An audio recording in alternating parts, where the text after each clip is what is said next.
Hey there, it's Ann Westerheim from Ekaru, and I'm so excited that you're able to join us today for cybersecurity awareness training. All right, this is me. I'm an MIT engineer, lifelong technology enthusiast. I started my technical career in the semiconductor industry, building microprocessors. I hold 2 patents in that. When my kids were young, I decided to start a consulting company, Ekaru. I've been doing that now for over 20 years. So we do information technology, cybersecurity, cloud, and voice over IP for local organizations. And I'm really passionate about closing the digital divide. Uh, Big tech should not just benefit big companies. Everybody should benefit from technologies, and there's so much going on. I'm an advisory board member in various organizations. I'm a member of the CompTIA, now GTIA, ISO Cybersecurity Executive Committee. I'm the author of Cybersecurity for Main Street CyberFit in 21 Days, and very active on LinkedIn, so I'd love to connect with folks there. So what I'm going to cover today is why do you need a WISP? And that's a written information security plan. I'm going to go over some of the impact of cybersecurity on small and medium organizations because it's not just about big companies. And I'm going to go through some simple wins, some really smart and affordable things you can do to stay safer online, and then what goes into creating a strong cybersecurity plan. All right, so if you're gathered here today to learn how to create a written information security plan, it might just seem like, gee, this is just another thing on the infinitely long list of things to do. And I hope that by the end of this workshop, you're going to realize the why behind it and some of the basic cybersecurity principles that need to be included. All right, so to kind of set the table for all this, cybercrime, it's in the news just about every single day. And there's so much money in cybercrime. And that's why the criminals are motivated to just figure out new clever ways to commit crime. They're after money for the most part. I'm going to get into a lot more details, but in general, it's not about how much your data is worth to them. The real factor is how much is your data worth to you. And working with nonprofits today, your donor lists, your fundraising campaigns, all of the things, your strategy and planning, how much is that worth to you? If you added up all of the damage created by cybercrime, it would actually equate to the third largest economy in the world behind the United States and China. So this is a really big problem. A lot of it is enabled by cryptocurrency. So if you think about it, if somebody's going to commit cybercrime and say, hey, mail a check to this address, pretty easy to catch them, right? People can hide behind cryptocurrency. It's not 100%, but it's pretty much anonymous. So folks can commit crime. If you get a ransomware request, that's when all your files are held hostage. You'll get a notification to pay the criminal in cryptocurrency. So it's cryptocurrency can be used for a lot of good measures too. It's not in itself bad, but it does give criminals a way to commit more crime anonymously. And we see these trends continuing. You can, open up any report on cybercrime. It's going to continue to grow. It's not going to go away. So it is something that any organization, individuals and organizations really need to just be aware of and make a plan. And that's what we're here to get organized about today. So again, ransomware, it's how much is your data worth to you? This is the dreaded screen. It's not an actual one. I just pulled a generic warning off the screen. But what happens in a ransomware incident is that a pop-up will appear on your computer screens and it'll say none of your files are accessible unless you pay the criminals money. The FBI warns against this. You should not pay. Many organizations wind up as a last resort, do wind up paying. There are some legal implications of that. But this is happening all around us. You read the big headlines in the national news sources, but it's also happening all around anywhere here in Massachusetts, right where we are. So a couple of years back, cybersecurity really came on the national national conversation after the Colonial Pipeline incident. And what happened? There was a ransomware incident at the Colonial Pipeline.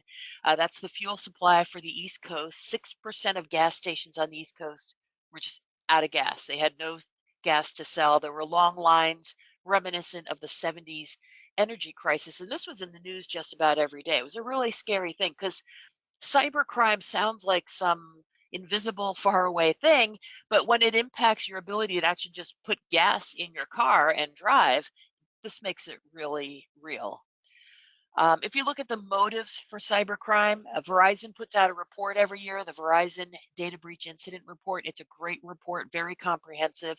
And there is cybercrime committed for espionage, ideology, a grudge against somebody, but by and large, it's financial crime. Organized crime, they figure there's a way to make a lot of money. They can sell drugs or they commit cybercrime. They're making more money with cybercrime. One of the interesting statistics, though, is while this is all going on, there actually are a lot of things that all of us can do to stay safer online. So I want everybody to be aware of the reality of cybercrime, okay, but also not to spook anybody, but there are a lot of things you can do. And for example, for Microsoft 365, one of the most common email productivity platforms for organizations, turning on multi-factor authentication is free, and yet only 37% of people do it. And Microsoft reports that 99.99% of their security incidents involve accounts that don't have multi-factor authentication. So there's like a really simple thing that's free that ought to be in your cybersecurity plan. There's big financial impact. United Healthcare, this number keeps growing. The amount of damage goes into the billions. And what a lot of folks will start thinking is, well, there's the attacks that we read about, those are the Wall Street, big company attacks. And these are companies with giant budgets. They're still getting hit by cybercrime. And what a lot of people don't realize is small organizations are getting hit just as frequently. You can flip a coin, 50-50 chance if your organization is going to experience some kind of event this year. It will not make national news, but it's happening all around us. And smaller organizations don't have the multi-billion-dollar budgets that these very large companies have. So we have to think of other smart and affordable ways to stay safe online. So the stuff that doesn't make the national news, this is a town manager in the town of Franklin, accidentally fell for a business email compromise, a fake invoice kind of thing, lost $500,000 of the taxpayer money. And you can see, this is a local town in the Boston area, you can see the pain on this woman's face who has to face her friends and neighbors and colleagues and explain what happened. Now, she was a victim of a crime. The town was a victim of a crime. Recently, in Littleton, Massachusetts, it was discovered that Chinese hackers were in the local power utility organization for 300 days. So without detect and respond capabilities, which are now in place there, but without detect and respond, they didn't know this until they got that software in place. I think they got a call from the FBI. It's happening locally. So these are making local news. Arlington lost $500,000 for that was designated for building an expansion or a new high school. And they did recover some of the money through insurance, but that's a lot of money that's designated for education. That's just going out the door to criminals.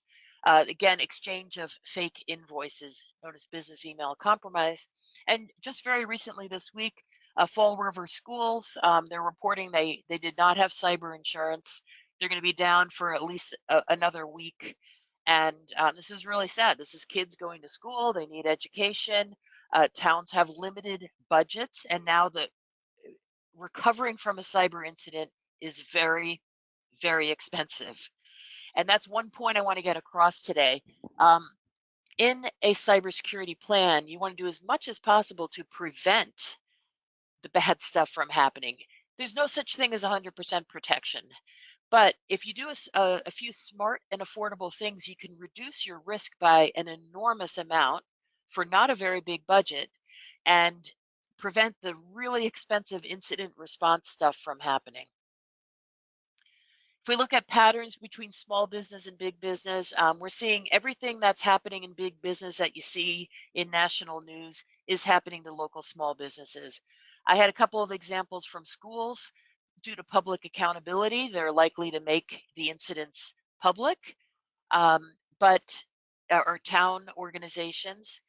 But this is happening in all kinds of businesses. You're just not going to read about it. Most people will discreetly keep it quiet and um, not do any major reporting. There are some government reporting requirements. You can go into that in more detail in other avenues, but in general, people keep it quiet. Cybercrime is grossly underreported. And this is what everybody thinks. It won't happen to me. Unless you have been a victim of cybercrime or somebody close to you has been a victim of cybercrime, it's human nature. You think it's not going to happen to you. And all businesses, regardless of size, are at risk. Most attacks are just indiscriminate. A lot of times the hackers, they have no idea who they got to click on the link. They don't know how good that prize was initially. They're going to maybe do some reconnaissance to see if they can figure it out. But in general, the criminals, most attacks are just indiscriminate. People can actually buy ransomware as a service kits on the dark web and with no coding skills whatsoever actually launch these crimes. Visa estimates that 95% of their credit card fraud is related to small business. So small business is a really big factor in all of this. Not reported very much. When it is reported, it's not going to hit the national news. And I'm not saying this to kind of scare people because that just leads to folks kind of being paralyzed by fear, which doesn't lead to good decision making. What I want to really show you and what's really important is there are a lot of smart and affordable things you can do that are going to greatly reduce your risk online. We talked a little bit about before and after a cyber event. So there's this concept, cyber pros will talk about the boom. The boom is a cyber event. And we talk about left of boom and right of boom. So left of boom are all the things you can do ahead of time, like identifying where your data is, multi-factor authentication, strong passwords, all the things you can do collectively to help prevent an attack from occurring. The right of boom is where things get very expensive. Forensics teams come in, insurance teams. Strongly recommend that all organizations have cyber insurance. Check with your insurance professional to make sure that you do. But everything on that side is very, very expensive. So I'm going to tell you a story about a local cyber incident because we were called into this organization after they had an attack. And I had a conversation where just to try to figure out like how did they had a ransomware attack. It was really devastating for the company. I asked the team there, well, what kind of protections did you have in place before? And they said, well, we think we had antivirus and we think we were getting security patches. We're not really sure. And they just always thought we're too small. Nobody's out to get us. The partners in the firm felt that, hey, we're already spending enough on technology. We can't spend more on tech. It kind of didn't make sense. Like, why spend more? Computers are working. This won't impact us. I can tell you that afterwards, their attitude it changed 180 degrees.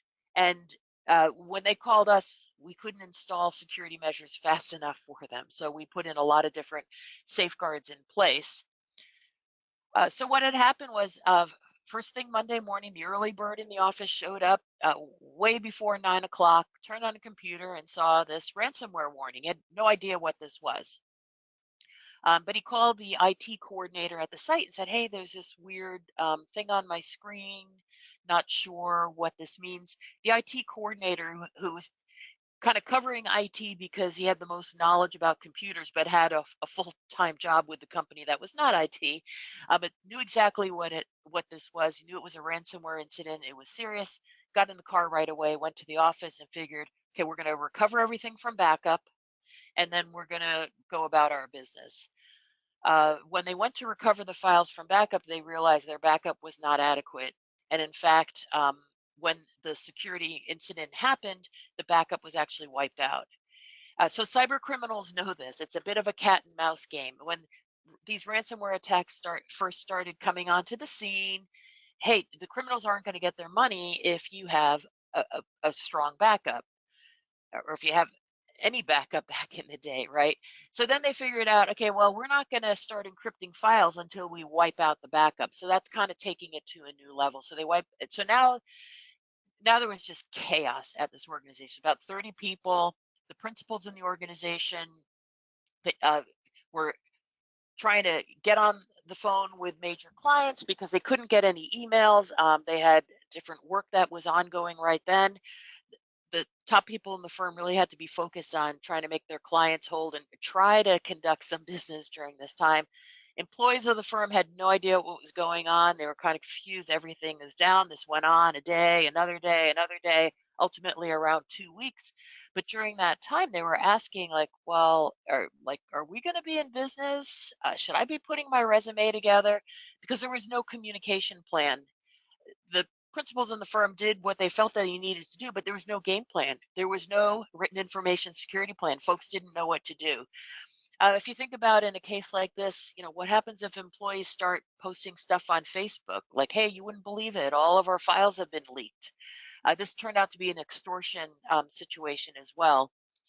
But when I talked to the IT coordinator after the fact and kind of reflecting back on it, he felt like he had repeatedly asked leadership, like, we got to invest more in security, but they just didn't really see the need to do it. Like, we haven't had to do it before. Why do we need to do it now? And kind of use the analogy, if you haven't been burned by the hot stove, you don't know it's hot.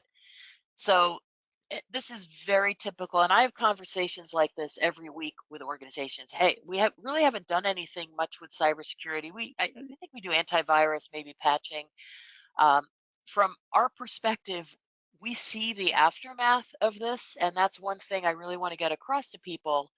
Create a plan in advance, analyze what risk tolerance you have, and put together a strong plan that's going to address that.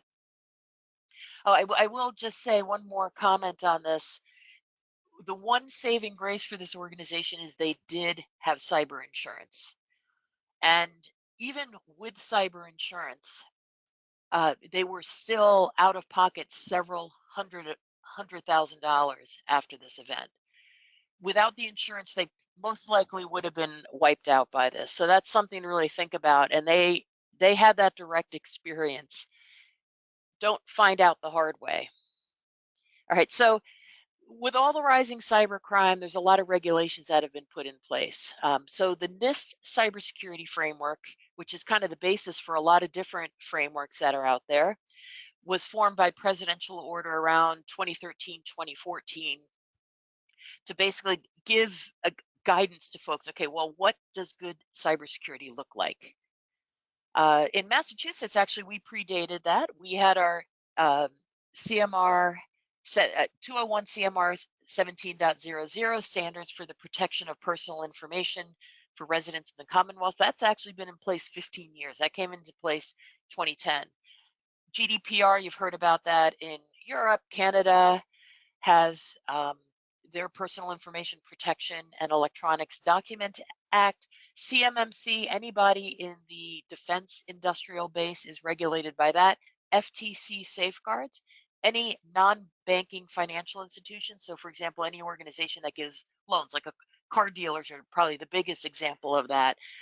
They're non-banking institutions, but they do conduct financial transactions. So the regulations are in place to help us. They're not in place to kind of give everybody more things to do on their to-do list. Rather than everybody reinventing the wheel and trying to figure out what's good cybersecurity, the regulations just tell us and basically give us a recipe book to do this. All right, so that's where we Ekaru come in. We help people kind of decipher everything that's going on in the cybersecurity space. So I have this little decoder ring. I just found a random one online, but there are so many different solutions for cybersecurity out there, different products that will protect, detect, and respond for different things that are out there. And if you just start by, start Googling different solutions, you're going to be overwhelmed right away. That's what companies like Ekaru do. We help try to distill that down into ways, things that make sense for organizations of your size. Just to look in terms of the general security requirements for the Massachusetts data protection law, where specifically a written information security plan is required. It just outlines a couple of things, and it's actually, I think, very well written and very logical. Um, that you're designating a point person who's in charge of your cybersecurity program. You have some sort of ongoing cybersecurity awareness with your employees. You do regular security patching. It just goes through, and on the technology side, there's 8 different directives that are in there, but it just asks you to think through what's your cybersecurity program, where is your data located. That sounds so simple, but people, does anybody in your company use a personal Dropbox account to maybe manage work between home and in the office, right? Well, you got to plan on where that all information is. They ask for reasonable measures to protect passwords. So the classic no passwords written on a Post-it note are really important. So it goes through some very logical things. It doesn't take long to read. I think it's pretty well done. And it ties hand in hand with the NIST cybersecurity framework. So that's from the federal government. And so NIST, which is the National Institute of Standards and Technology, was charged with, can you just write something up that says what is good cybersecurity?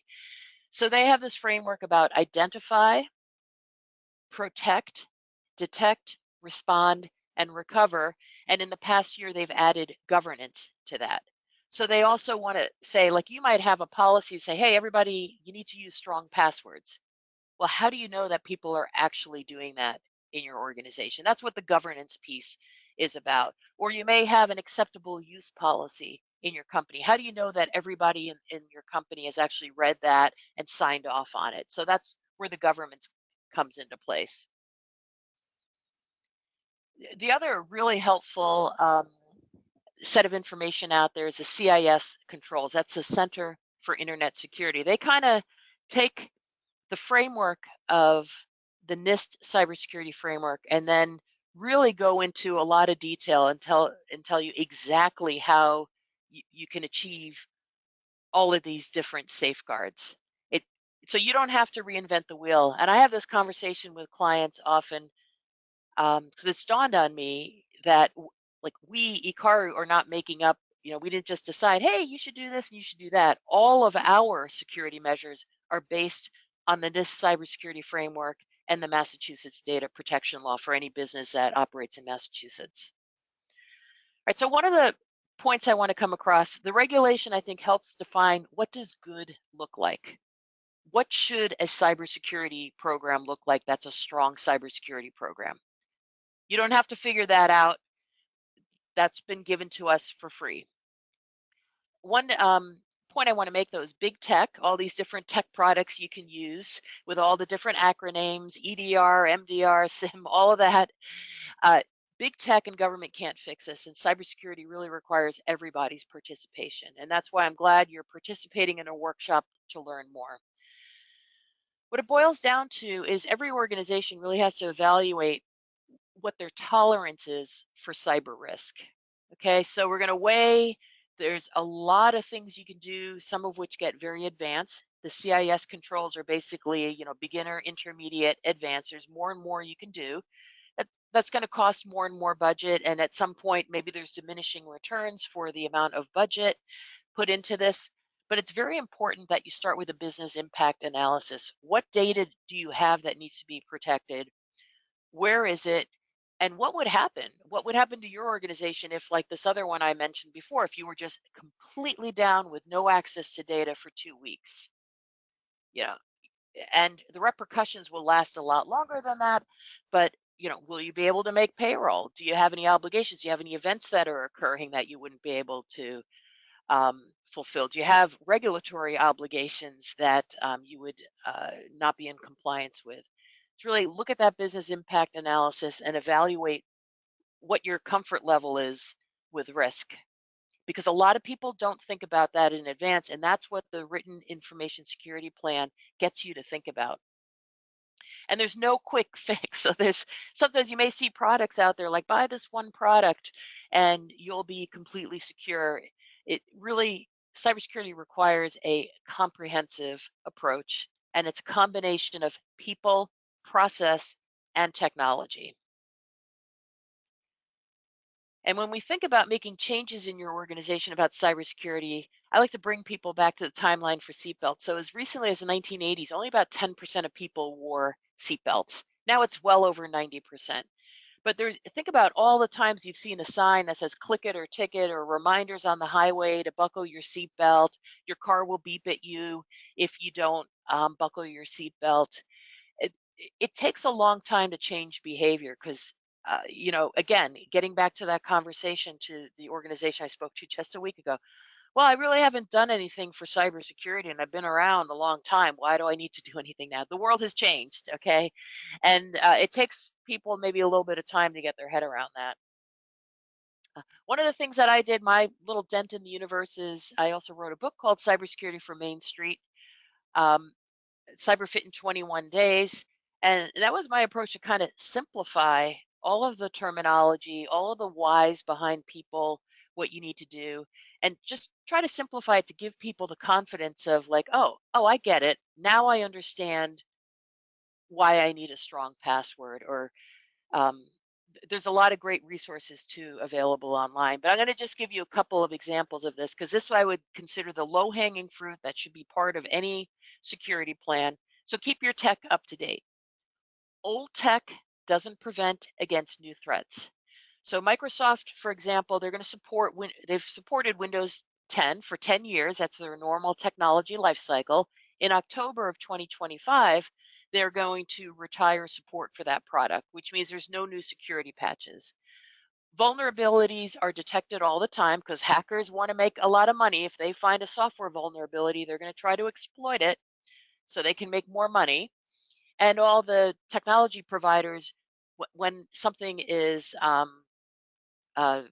discovered, they'll come up with a patch to remedy it. So that's why there's always new patches, Patch Tuesday, the second Tuesday of every month.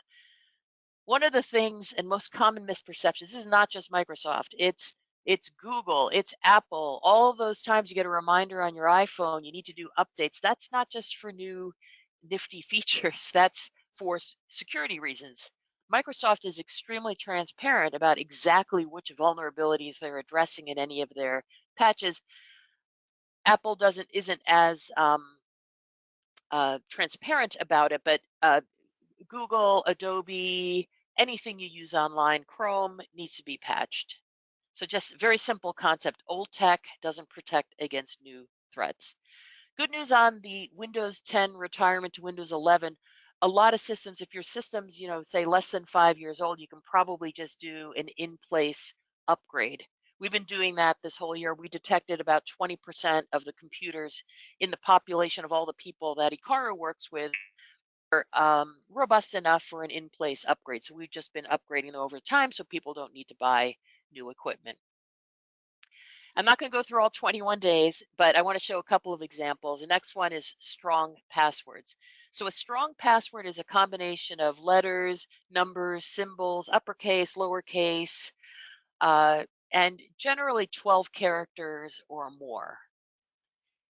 One of the very interesting things about when breaches happen is sometimes they'll publish the list of the most popular passwords. So there's big data dump for, such and such company got breached.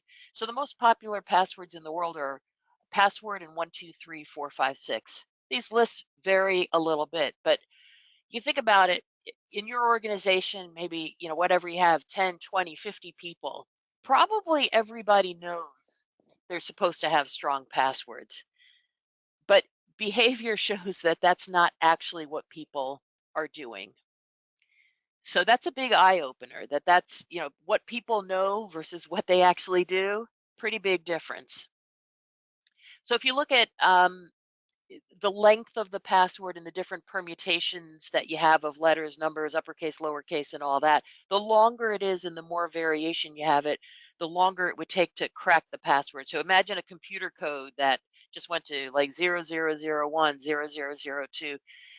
They can mechanically crack a password. The longer it is, it's almost impossible to do that. Now, AI and quantum computing, that's going to change that. But in general, that's why you need a long password. The other thing you need is unique passwords. So there was an incident with Roku about a year ago. So actually, they were not breached.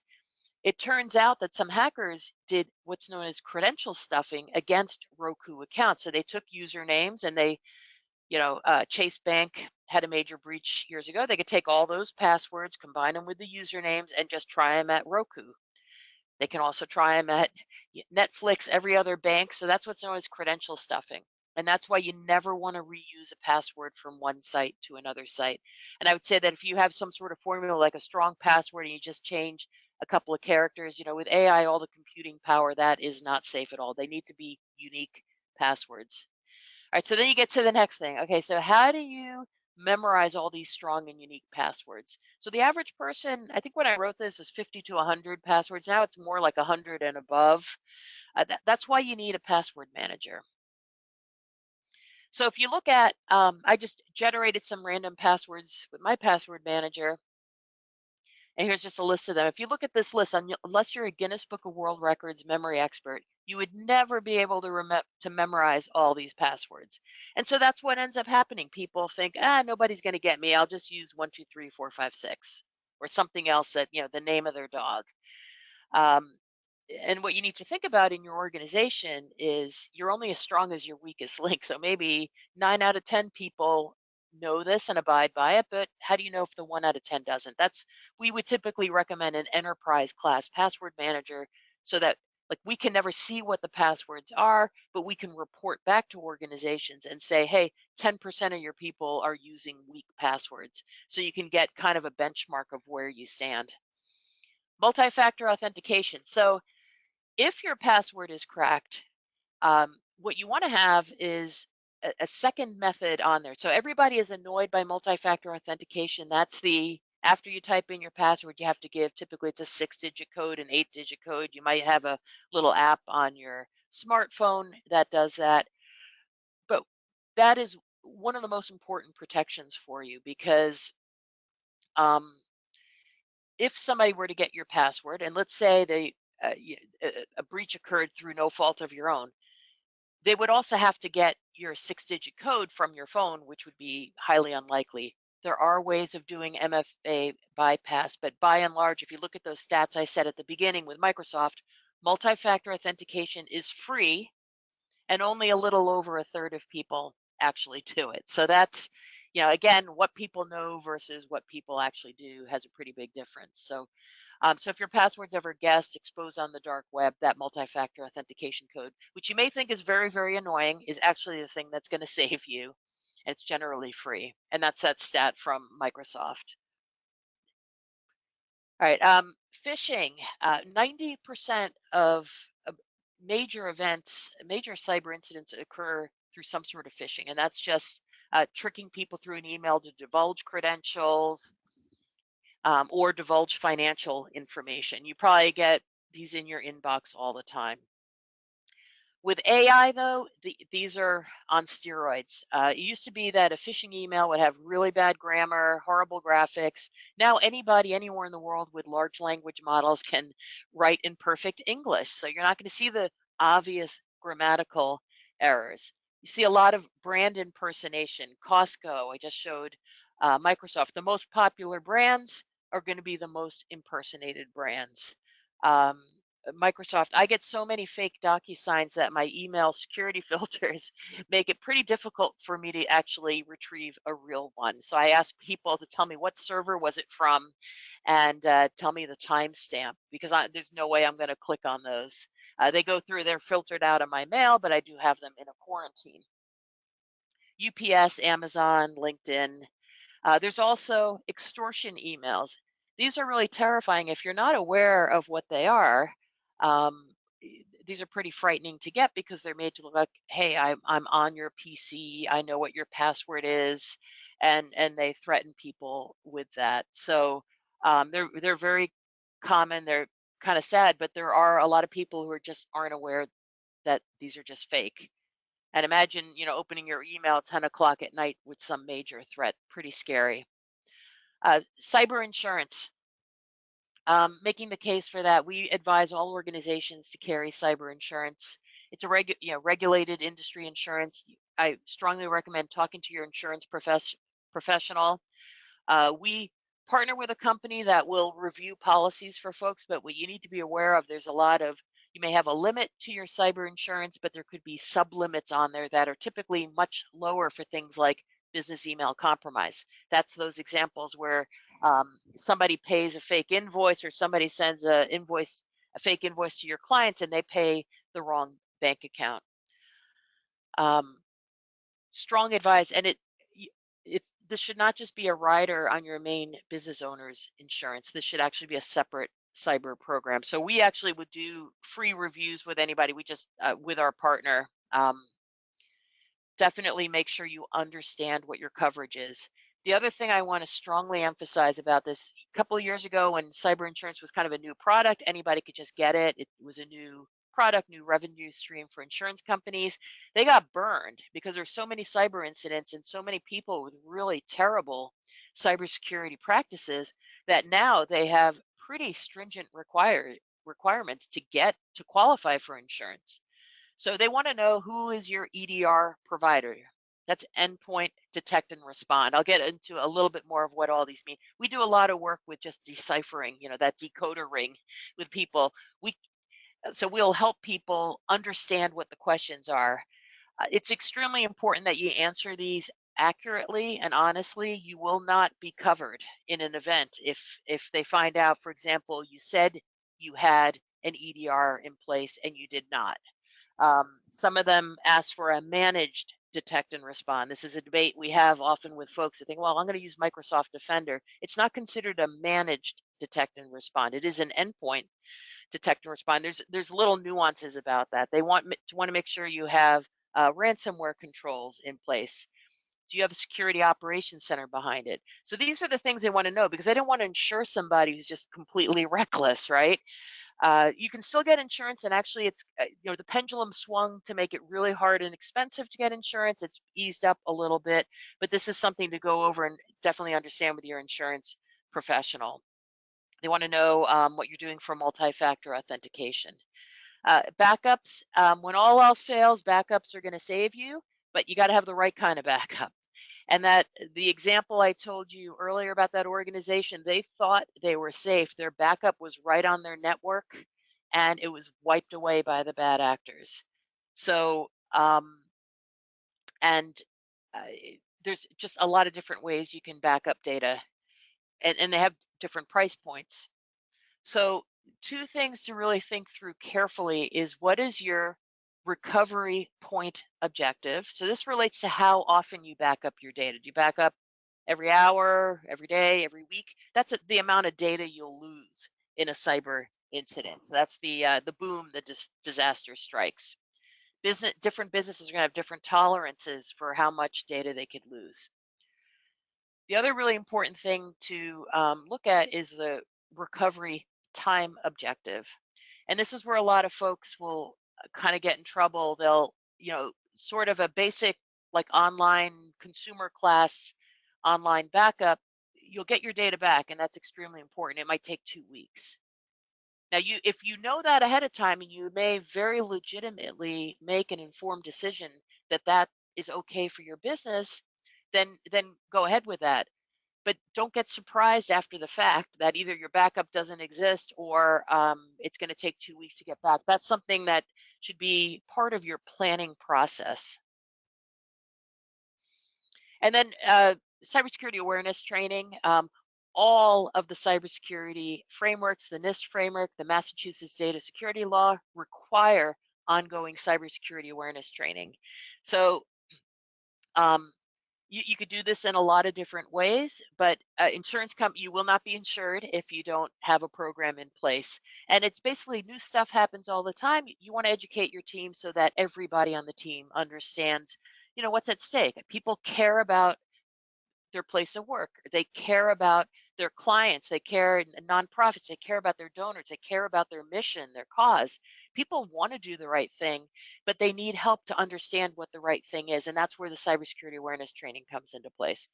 This is an example of what we do. There's lots of different ways to do it, but I'm going to just show you this. We do weekly micro training, so people get a short video. It's designed to be, it's pretty basic. So some people are going to say, well, that's kind of obvious, or they might be pretty savvy about it, but you want to make sure everybody understands all the different kinds of threats. So spoofing, different vacation scams. You've probably seen all the scams around. Oh, the fast passes, for the car tolls and all that. Just imagine if everybody on your team is aware of what all the different threats are, they're far less likely to fall for it. We also do simulated phishing tests. Simulated phishing tests should never be a gotcha moment. It should always be educational. But everybody thinks they would, like, oh, I would never fall for one of these tricks. So when you do the simulated phishing tests on a regular basis, there's always a few people who click, and it's a real eye opener. Like, oh wow, I didn't think I would click on that. It just comes up and says it's an educational thing, but it gives you a sense of um, how well your security programs are working. And I strongly emphasize this should be like a real positive thing where people are learning together and you develop a culture where people want to speak up. Um, we rate people. We have some simple documents for documents and procedures, and then also there's a leaderboard. So in our company, we have to, eat our own dog food, as they say, and we have a giant trophy that we pass around each month to whoever the leader is.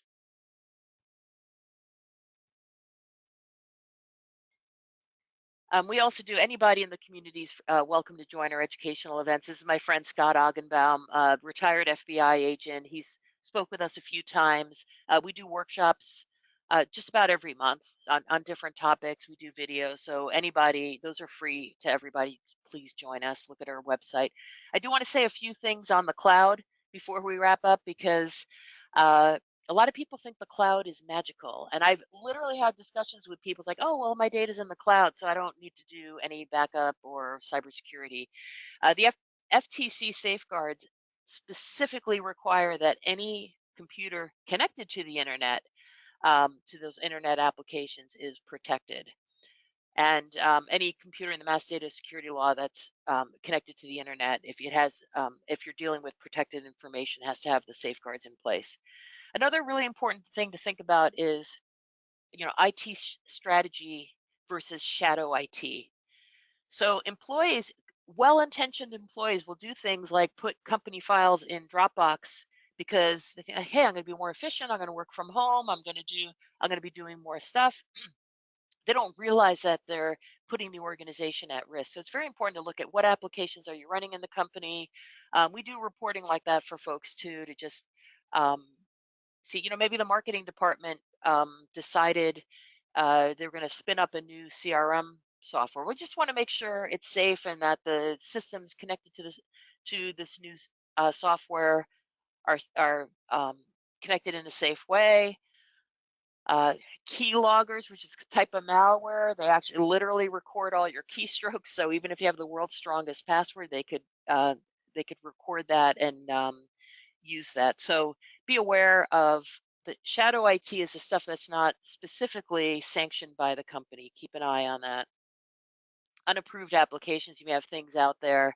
It's just, again, part of your identify and understanding what your IT environment is. Where is your data? Sounds like a really simple question, but is it sitting on an old laptop that somebody has in their basement at home? Is it in a Dropbox account? Uh, is it on a hard drive that you took out and forgot to bring to one of our hard drive shredding and recycling events? Uh, think about unapproved applications. Uh, Microsoft has security scores around the cloud. There's a lot of safeguards you can put in place for Microsoft. There's vulnerabilities in cloud applications as well. One thing, and this is a question I get all the time, folks will say, well, gee, once I go to Microsoft 365 or Google Workspace, wherever, Well, now it's protected by this big company, so I don't have to worry about it. Well, if you read the end user license agreements, you'll know that you absolutely are responsible for all your data. They provide the functionality, the storage, the uptime, your redundant power supplies, all of that, but you are responsible for your data. So absolutely, you need to have a cloud to cloud backup. Another conversation I've had a lot with people. It's not very expensive, but you definitely want to have your data backed up, and it protects you for accidental deletion also. Data loss prevention is another category of protections. Once you start to go into the more advanced Microsoft licensing, you can actually put things in place so that the software will detect, oh, wait, this looks like this 16-digit number could be a credit card number. We're going to block this email. So it's investigating the contents of email so you don't do things like email PII, which is specifically not allowed in the Massachusetts data security law. Think of email, unencrypted emails like sending a postcard to somebody. Anybody can read it along the way versus being in a sealed, security envelope. All right, and then we're just about at time to wrap this up. I know I covered a lot of ground. I want you to really think about that there are a lot of smart and affordable things you can do to reduce your cyber risk. If you're a smaller organization, do not assume it's not going to happen to you. 50-50, flip a coin, that's going to be your chances of having some sort of cyber incident. Smart and affordable things you can do to greatly reduce your risk. And don't be intimidated by all the acronyms. I try not to use too many, but try to not be too intimidated by that, because you really do need to create a responsible plan for your organization. And I want to finish with one other report I saw last year from Proofpoint of risky cyber behavior. So you got to consider what's happening across your entire organization. Think weakest link. So in this survey, 71% of people admitted to doing something that they knew they shouldn't do from a cyber perspective, clicking on a link or whatever. 96% said they did so knowingly. Like, they were trained, they knew not to do it, but they did it anyway. And 2.5% of them literally did it just out of curiosity. They looked at a link in an email, they clicked on it just because they wanted to see what would happen. Now, I will make one little point. That dreaded ransomware screen, that does not come up on your screen right away. You might not see that for months while the cyber criminals are poking around your network, stealing your stuff. So just think about your entire organization and really having this plan in place. So kind of to recap about this and to turn it into a plan for you, the Massachusetts Data Protection Law has some very specific and basic guidelines that you can follow through to develop a rudimentary plan.